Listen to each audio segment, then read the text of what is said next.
बहुत समय पहले की बात है। एक छोटे से गांव में एक नन्हा और निडर बच्चा रहता था जिसका नाम था राजू।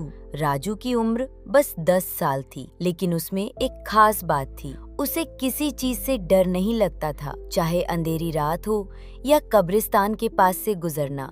राजू बड़े मजे से हर जगह घूमता। राजू को पुरानी चीजें इकट्ठा करने का बहुत शौक था। उसे जो भी टूटा फूटा सामान मिलता, पुरानी चाबी, टूटी हुई घड़ी या कोई जंग लगा खिलौना, वो उसे संभाल कर रखता। गांव में एक पुराना कुआं था जिसे जादुई कुआं कहा जाता था। लोगों का कहना था कि उस कुएं के पास रात में जाना मना है। बच्चे कहते थे वहाँ एक भूतिया गुड़िया रहती है, लेकिन राजू ने इन सब बातों को सिर्फ कहानियां समझा।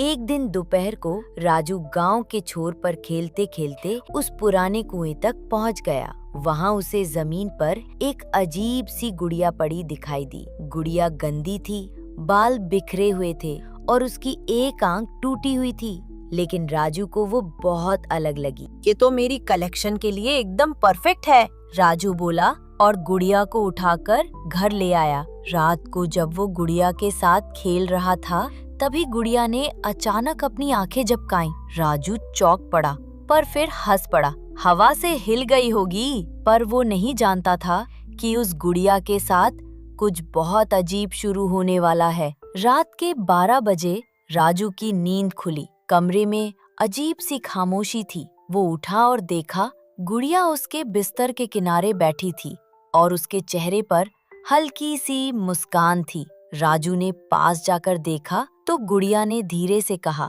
चलो खेलते हैं। राजू थोड़ा घबराया पर बोला, ठीक है खेलते हैं। गुड़िया जमीन पर कूद पड़ी और खुद ब खुद चलने लगी। वो सीधा दरवाजे की ओर बढ़ी और बोली, मेरे साथ चलो कुएं के पास। राजू अब थोड़ा डरा, लेकिन उसका जिज्ञासु मन उसे रोक नहीं सका। वो चुपचाप गुड़िया के पीछे पीछे चल दिया। गुड़िया उसे सीधे उस पुराने कुएं तक ले गई। वहां पहुंचते ही कुएं से नीली रोशनी निकलने लगी। गुड़िया बोली, अगर तुम मेरे साथ खेलोगे तो हमेशा यही रहना होगा। राजू बोला, लेकिन क्यों? गुड़िया का चेहरा अब डरावना होने लगा। उसकी टूटी आंख चमकने लगी और आवाज गूंजती सी हो गई, क्योंकि मैं अकेली हूँ और मैं अब तुम्हें जाने नहीं दूंगी। राजू डर तो गया, पर उसने हिम्मत नहीं खोई। वो बोला, अगर मैं तुम्हें एक खेल में हरा दूं, तो तुम मुझे छोड़ दोगी? गुड़िया कुछ देर चुप रही, फिर बोली, ठीक है, लेकिन अगर तुम हार गए तो तुम भी हमेशा मेरे जैसे खिलौना बन जाओगे। राजू ने एक बुद्धिमानी भरा खेल चुना, शतरंज।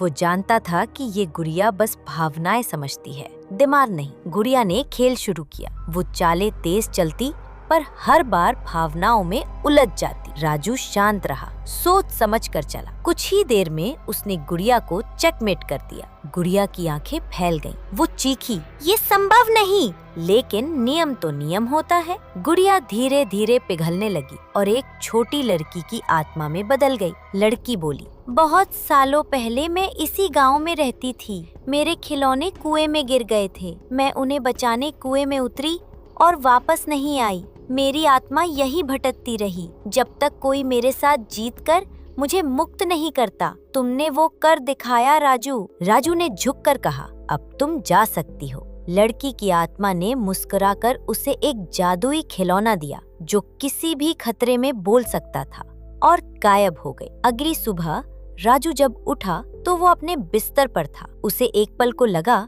कि सब सपना था, लेकिन उसकी मेज पर वही जादुई खिलौना रखा था। उसने मुस्कुराकर कहा, कभी कभी डर को हराने के लिए बहादुरी से ज्यादा जरूरत होती है समझदारी की।